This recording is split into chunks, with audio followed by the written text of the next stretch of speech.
പിന്നീട് കേരളം പരശുരാമനാണ് ഉണ്ടാക്കിയത്, എന്തുകൊണ്ട് പരശുരാമന് ക്ഷേത്രമില്ല എന്നുള്ളതാണ്. അതിലൊരു കാര്യം മനസ്സിലാക്കേണ്ടത്, ആരുടെയെല്ലാം പേരിൽ ക്ഷേത്രമുണ്ട് എന്നതാണ് യോഗ്യതയുടെ മാനദണ്ഡമായിട്ട് ഭാരതം കരുതിയിട്ടില്ല. വിഷ്ണുവിൻ്റെ 10 അവതാരങ്ങൾ മത്സ്യക്കൂർമ്മ വരാഹശ്ച നരസിംഹോ ഇതി വാമന രാമോ രാമരാമശ്ച കൃഷ്ണ കൽക്കി ഇതി ദേ ദശ.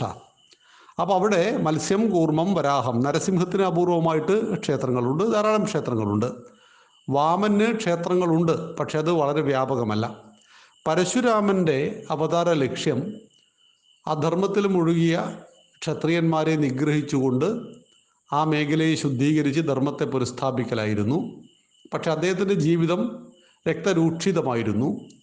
ആയതുകൊണ്ട് തന്നെ അദ്ദേഹത്തിന് വേണ്ടത്ര ക്ഷേത്രങ്ങളില്ല. ബ്രഹ്മാവിനും ക്ഷേത്രങ്ങളില്ല. അതിന് ചില കാരണങ്ങൾ നമ്മൾ മുമ്പ് പ്രഖ്യാപിച്ചിട്ടുണ്ട്. ദേവേന്ദ്രനും ക്ഷേത്രങ്ങളില്ല. എല്ലാ ദൈവങ്ങൾക്കും ക്ഷേത്രങ്ങൾ വ്യാപകമായിട്ടില്ല. ഇപ്പം വിഷ്ണുവിൻ്റെ അവതാരങ്ങളിൽ ശ്രീരാമനും ശ്രീകൃഷ്ണനുമാണ് വ്യാപകമായിട്ട് ക്ഷേത്രങ്ങളുള്ളത്. ഇതിൻ്റെ അർത്ഥം ബാക്കി ദൈവങ്ങളെല്ലാം അവതാരങ്ങളെല്ലാം ഒന്നിനും കൊള്ളാത്തത് എന്നാണോ? അല്ല, ബലരാമന് ക്ഷേത്രങ്ങൾ അപൂർവങ്ങളാണ്, പരശുരാമന് ക്ഷേത്രങ്ങൾ അപൂർവങ്ങളാണ് എന്ന് മനസ്സിലാക്കുക. സമാജത്തെ ഏറ്റവും കൂടുതൽ ആകർഷിക്കുന്ന 2 അവതാരങ്ങളാണ്, ഒന്ന് ഭഗവാൻ ശ്രീകൃഷ്ണനും അതുപോലെ തന്നെ ശ്രീരാമചന്ദ്ര മഹാദേവനും.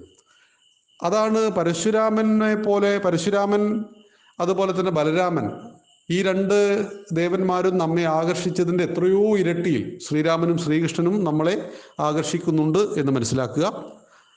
നന്ദി, നമസ്കാരം. വന്ദേ മാതരം.